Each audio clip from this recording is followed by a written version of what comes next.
Jake, I have a question for you. What's that, Charles? Do you think we should take this show on the road? Like literally, to other places? Yes. We technically have done that. Yeah, we have. We've actually taken the show internationally before. Yeah. But I'm saying, what if we did a traveling tour of the show? You know how podcasts will do that? They'll do live shows of the podcast. Yeah, that's the thing. Yeah. Yeah, we should do that, Jake. I think it would be great. I don't think we'd sell any tickets, but yeah.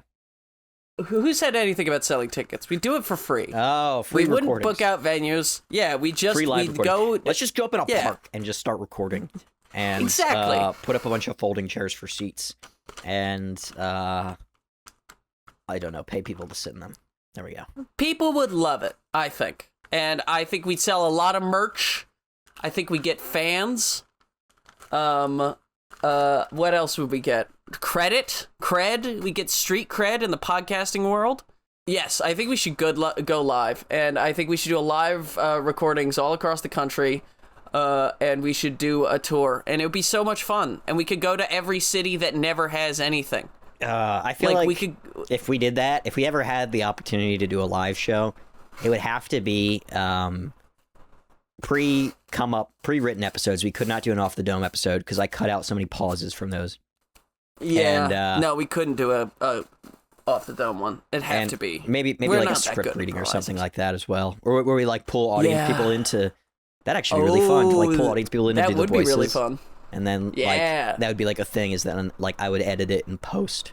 Or we have a guy with a soundboard who's like ready, and he has all the correct sounds for the different scenes and stuff. That'd actually be really cool. It's a great idea I just came up with. And we could get the people to like act out what we're doing, so it's sort of like a pantomime.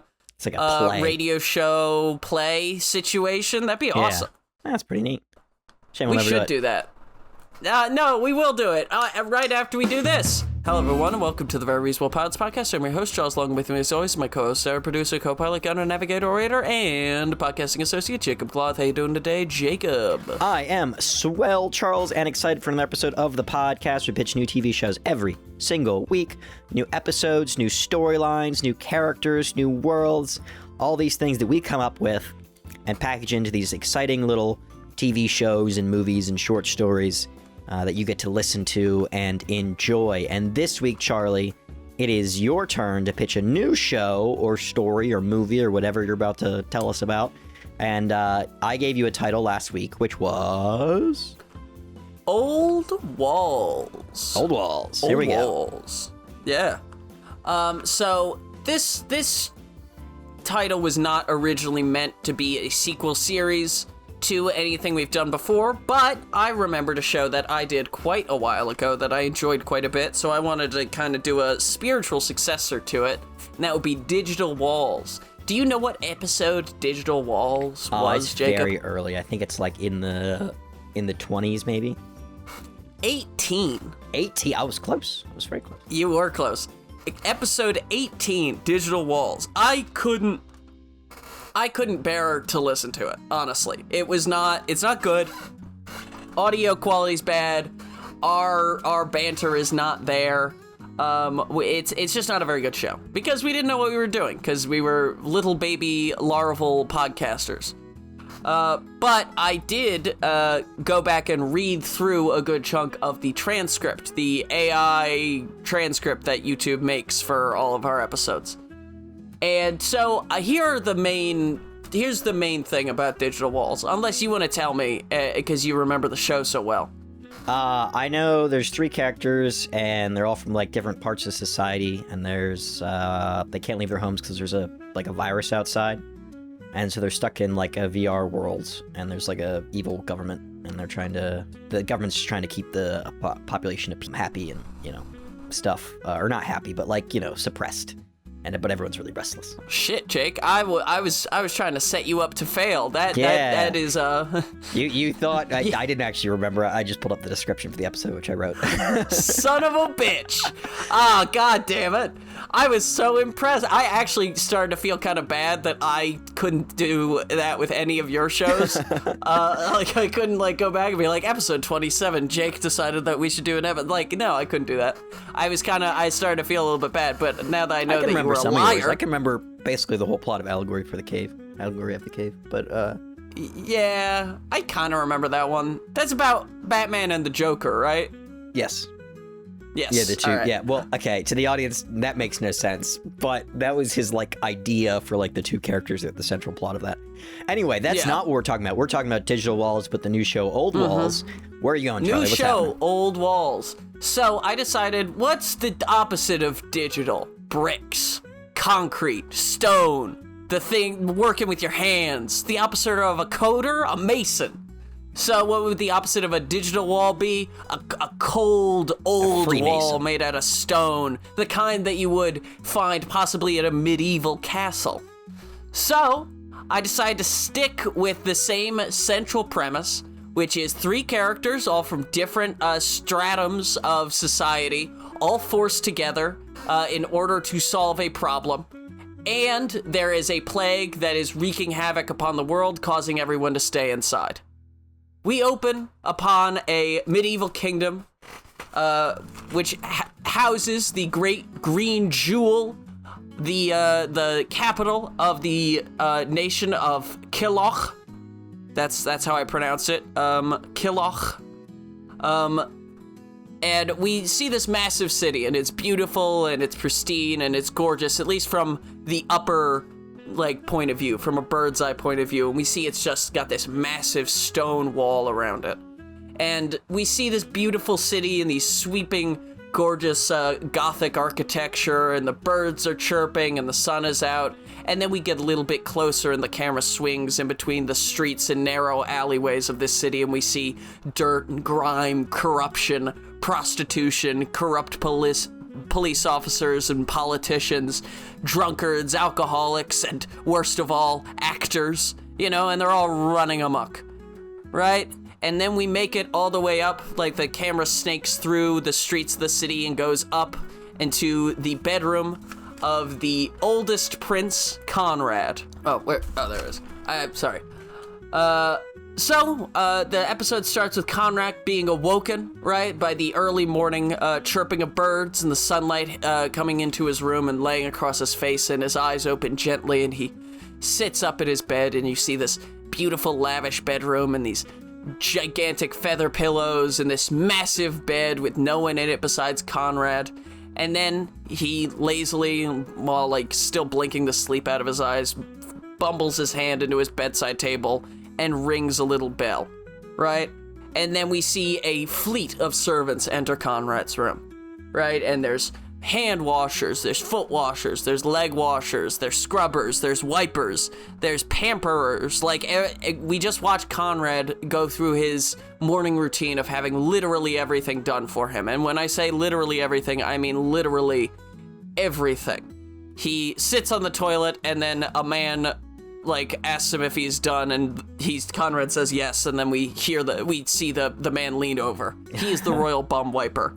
We see somebody brushing his teeth for him. We see someone picking at his clothes. We see a different person putting those clothes on him, right? We see another person holding up the mirror for him to admire himself, right? And then we follow Conrad as he walks down the stairs, and Conrad's probably in his like late 30s, probably like 37, 38. Far too old to be living at home as a prince, right? He really should be out and about in the world, sowing his wild oats, conquering and taking what's his, and making the world know the name and fear the name of Conrad Kiloch, right? But he's not. He's sitting at home, and he's sitting in this little throne that's like effectively a kid's seat that's next to his father's seat. And we see like his father and his mother, right, have total contempt for Conrad. All of his siblings have left, right? His younger brothers have gone out and fought in wars and died heroes. His younger sisters have been married off to great lords all across the nation to spread the name of the Kilochs. And Conrad's just sitting there, snacking on grapes, right? This lazy, ineffectual boob with no skills, really, no purpose, just happily lounging away his life, right? And we see the king sitting on the throne, and think, your classic kingly character, right? Sean Connery, Liam Hemsworth, not Liam Hemsworth. Chris Hemsworth? Who was the guy in Taken? Liam Neeson. Liam Neeson, yeah. Yeah.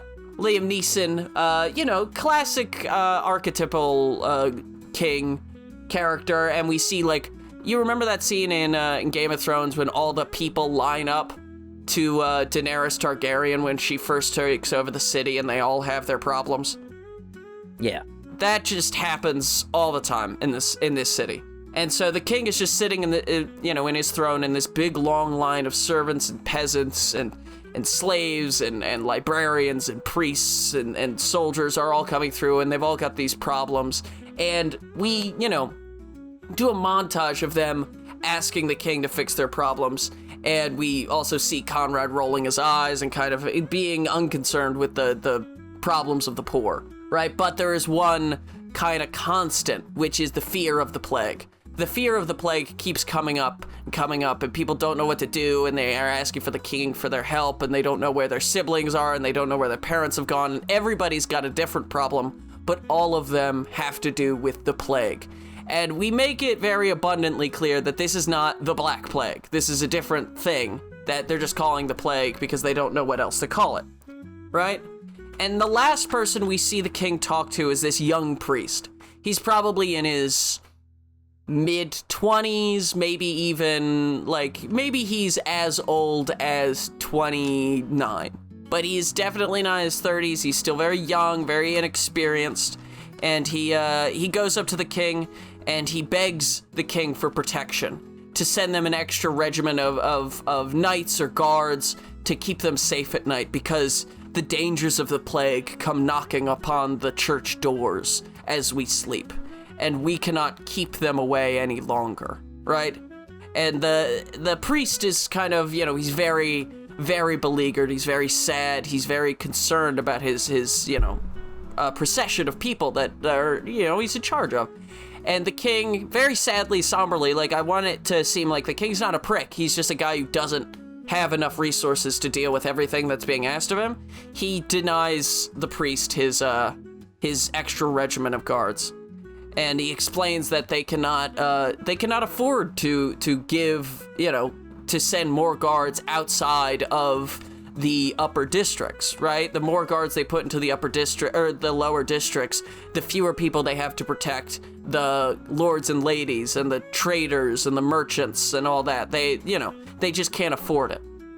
And so we then follow the priest as he wanders back to the parish through the sallow and filthy streets of this city, right? He's dejected and he's upset, but he is a faithful man. He is religious, and he believes in the Lord, and he believes in providence and in faith and in the idea that things will work out. And so we see throughout the walk, right, maybe he's talking with people, maybe he's just silently doing this. We can hire a really good actor who can portray all of this happening upon a character's face. But we see throughout the walk, he regains his belief in the goodness of man. He is no, things will be all right. This being sad, being mellow, being an unhappy person, it doesn't help anyone. I'm going to choose to be happy choose to be optimistic. And he gets back to his parish, and we see that his parish is mostly staffed by elderly nuns and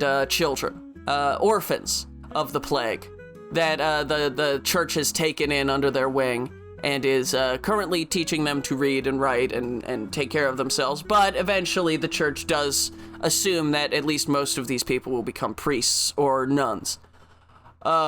And all of them are so happy to see Father Elijah. Father Elijah's their favorite. He's the only one of them who wants to play. He's the only one who can run around with them and have fun, right? He's the only authority figure that they ever see smile, right? Because everyone else is just this unhappy, beleaguered nun who's been doing this for 50 years, and they're just they're done. They're ready to die.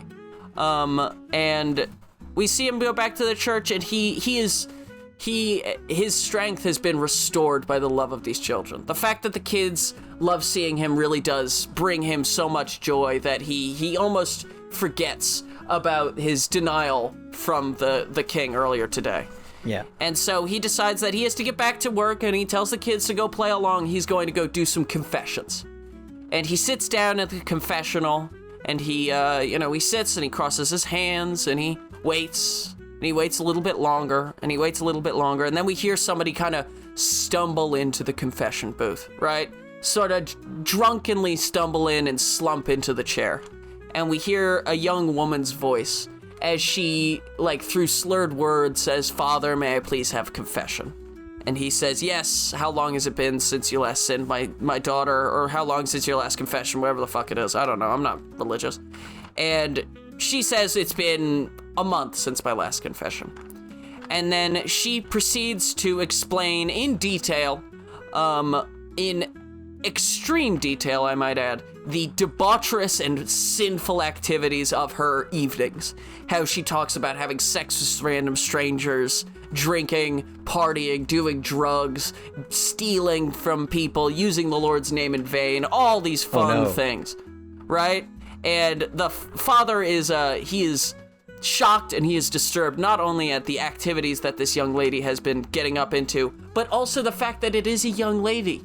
A young, beautiful woman, and she's doing all of this wickedness. He is bothered by this quite a bit, but he understands his role as a priest, especially a priest who receives confession, and so he blesses her, and he sends her on her way with a few Hail Marys, just in case they might change her mind for the next time she decides to do something as debaucherous and sinful as she has been doing. And so we now follow Cecilia, as she drunkenly leaves the church and clambers all the way home. Now, she is a little bit more sober. She did manage to sober up a little bit in the confession booth, but she's got a stumble to her. She's still got some slur in her words, but she's fine.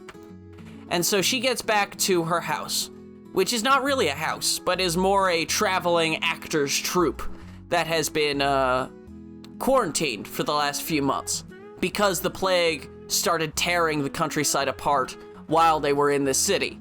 And so the traveling actors were not able to move on because they realized how dangerous it would be for them to travel with the horrors of the plague, right, at their front door. And so they, so it's this kind of, it's like a shack. It's like a, I don't know how else to describe it, like a covered wagon, basically, that has been sitting for the last few months. So the wheels have been stolen, and it's got like clothes hanging off the side of it, and 5 or 6 people are all living in there at the same time. And so it's very cramped. It's sort of got the same vibe as like a college dormitory in hell. And so we follow Cecilia as she clambers back into her room, and then she clambers into her bunk, and then she falls asleep, passes out, I should say. She wakes up, and we see her, like, kind of rub her eyes a little bit, and then she looks in the mirror and looks at herself and touches her face really quick, and then she reaches for something in the corner of her mat, her, like, bunk, and she finds it, and she's like, "Oh, thank God." And she puts it on her face. It's a fake mustache. So, as you know, in medieval Europe, women were not allowed to be actors. Cecilia is an actor. So, what she does is she is a woman who pretends to be a man who then pretends to be a woman on stage. She is the most convincing woman in the history of acting in Europe to that point, because she is the first woman to play a woman on stage. And so she puts on her mustache and she kind of does her hair a little bit and she tucks her, lady things away. Boobs, that's what I was talking about. And she gets out and she goes about town and she kind of like meets people and like kind of puts on a deeper voice and she's like, "Hello, nice to meet you." And she's very magnanimous and friendly and advertising to people to come see her show and see the show that they'll be performing tonight.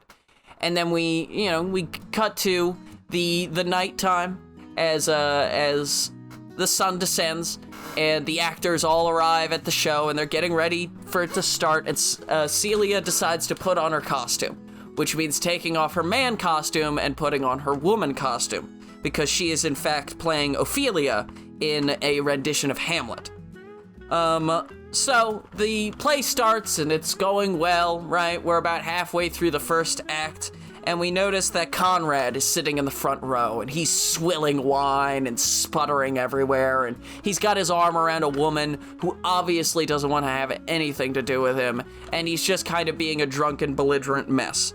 And as soon as Cecilia goes on stage and she's on the branch, right? She's on the branch, but before she kills herself. You remember that scene in Hamlet, where Hamlet just finds her at the branch and they're talking, right? And Ophelia's delivering a monologue. And Conrad interrupts the monologue and starts screaming at her and heckling her and all this stuff, right? And she almost says something, and then one of the fellow actors, probably the guy who plays Hamlet, grabs her on the arm and says, "Hey, don't you know who that is? That's the king's son." And she holds her tongue, and they continued the performance. And Conrad is like shushed, but he's obviously not kicked out, and he's obviously provided with more wine. And then Ophelia has one final scene, and it's her, like, really, it's the final scene of Ophelia, like, it's her big emotional arc, and it's the big moment where she's, like, got a lot of emotion, a lot of acting to do, and Conrad decides to just make fun of her. You know, because why the hell not? He's the king's son. He could do what he wants. And Cecilia, she can't hold her tongue. And she just starts screaming at him in return. And they get into a massive shouting match from the stage in the first row. And he throws a goblet of wine at her, and she dodges it, and she takes off her shoe and throws it at his head. And they get into a kind of a scuffle. And they get broken up, right, by two guards. And the two guards don't recognize Conrad because he's such a drunk and disheveled mess. And no one really feels like it's all that important for them to tell the guards who this guy is. Maybe just get him out of here. Fuck this guy. And so they're being escorted out. Cecilia's kind of in a pissy mood. Like, she's like kicking and fighting, spitting and biting and just not having a good time. And Conrad is so drunk that he's like being dragged. His feet aren't like, he's not stepping. His feet are just dragging on the ground. And as the guards are about to leave the door, right, Elijah steps in. He was watching from the show from the back, and he asks the guards to please look upon these two weary sinners' souls with kindness, and to allow them a night to sober up and make apologies to one another and make amends. And the guards both kind of look at each other, and then they look back at Elijah, and then we cut to all three of them are inside of a dungeon. They're all locked up, and they're chained to the wall, and Elijah's just kicking himself because he's like, why the fuck did I get involved? I didn't need to say anything. And Cecilia and Conrad are both kind of bonding over making fun of Elijah for trying to be a good guy. And they're like, you know, all three of them start to bond a little bit, and we can hear a little bit of a rapport and a little bit of a banter, right? Yeah. And so the king comes down to the cell, and Conrad shoots up from the chains, and he abandons his new friends immediately and says, "Hang these two, father, and let me free. And I want the guards' names who imprisoned me, because I would like to have them drawn and quartered." Right? Like, he just goes full, like, Little Lord Fauntleroy coward pansy immediately. And the king puts his hand on his son's shoulder and pushes him to the ground. And he explains that, Conrad, you're a fucking disappointment. You've done nothing with your life. You've wasted every opportunity that we've ever given you. Every woman we've ever brought you has described you as being a disgusting, filthy pig, right? Like, you are, without a doubt, my least favorite kid. And Conrad stops and he says, "Yeah, but I'm your last one who's alive." And he's like, "I know. 'Tis greater the pity, son. 'Tis greater the pity." And the king then explains that the plague has been ravishing the land, and he has decided that the three of them shall be sent on a quest to find the cure, which is apparently at the top of Mount Upnil. And the three of them will have to... Upnil is the name of the mouth. Okay. I couldn't fucking think... Fantasy names are hard, Jake, and you know this. Give me a break. I was just coming up with words I saw in my life, and I was like smashing them together or taking letters out until it sounded vaguely fantasy-y. If you just look up Welsh words for things, you know, that's a great way to get fantasy words. Yeah, you're right. Oh well. Whatever the Welsh word for mountain is, that's the mountain they have to go climb. Because there is a wizard who lives at the top of that mountain, and that wizard may have a cure for the plague. Maybe.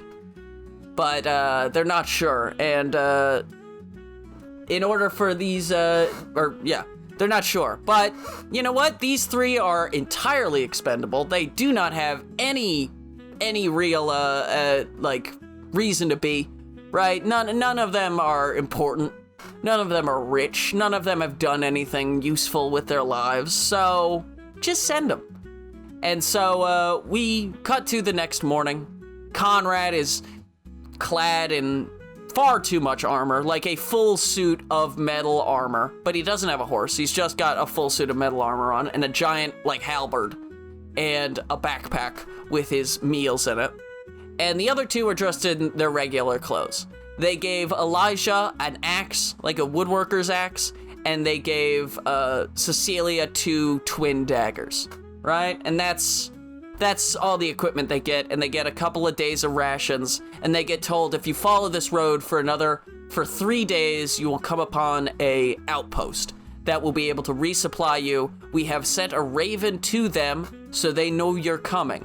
But if you're not there within at least a week, they are going to assume we're all assuming you're all dead. And they say, okay, seems a little harsh, but fine, whatever. And they all embark upon their great adventure as they lead the confines of the old walls. Oh. And that's the end of episode 1. That's the pilot. That's how we start the show. That was episode 1? Yeah, that was episode 1. A long episode. Yeah, it's like we're doing like hour-long episodes, like six episodes a season, more British style. Okay. But yeah, that is the episode. That was episode 1. We didn't really get into the plague and what the monsters are that the plague creates. I don't have an episode. That's all I have written for the show, but I will tell you what the monsters are if you want to know. No, if you're curious. All right. Now you can tell us. Okay. The monsters. So basically, what the plague does is it causes all your bones to dissolve.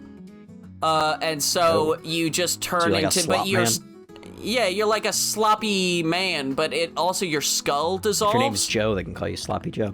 Yeah, they can. It basically turns your cells into like, makes them like melted rubber. Okay. So you can still move around and like function sort of like you can go from place to place, but you can't eat anything. You can't really drink anything, and your skull has dissolved, and so your brain isn't working properly.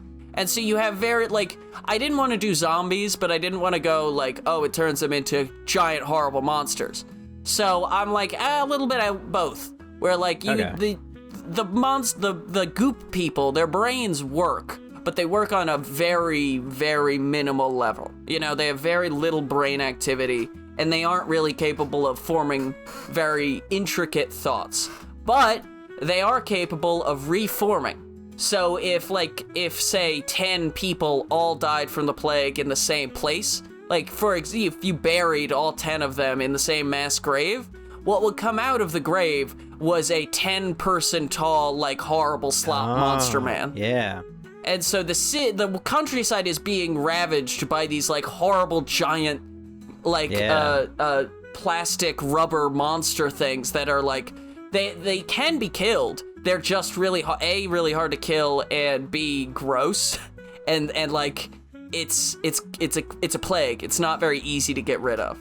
And so our main characters have to travel across the nation, and they find all sorts of interesting characters and meet all sorts of kooky things. They do all sorts of crazy stuff, and they eventually get to the top of the mountain. And I had a thought about the mountain, and I had a thought about the priest. I was thinking maybe bringing back one of the characters from the original Digital Walls, and having it be a big dramatic reveal that this isn't medieval Europe, this is post-apocalyptic Europe. Oh. And it's like, it's after the world ended. Yeah. And so it's like, you know, that's why it's not exactly the same. That's why there are like differences in like country names and how people live and what jobs are done and that sort of thing. and having the priest, the wizard at the top of the mountain be I can't remember his name from the first episode, but from Digital Walls, the first one, but the guy whose like avatar was a chimpanzee. Okay. Yeah. Like having the chimpanzee be the wizard, right? Having like this virtual reality chimp being projected onto the earth, and then they show you the body of the original guy from the first show, who I feel like his name may have been Conrad. That is entirely possible, but I'm not sure. And he's just a brain in the jar. Yeah. And he's like, yeah, I've been working on a cure. I've got it for you. It's fine. But the problem is it's an aerosol cure, and you're fucking medieval people, and you don't know what aerosol is.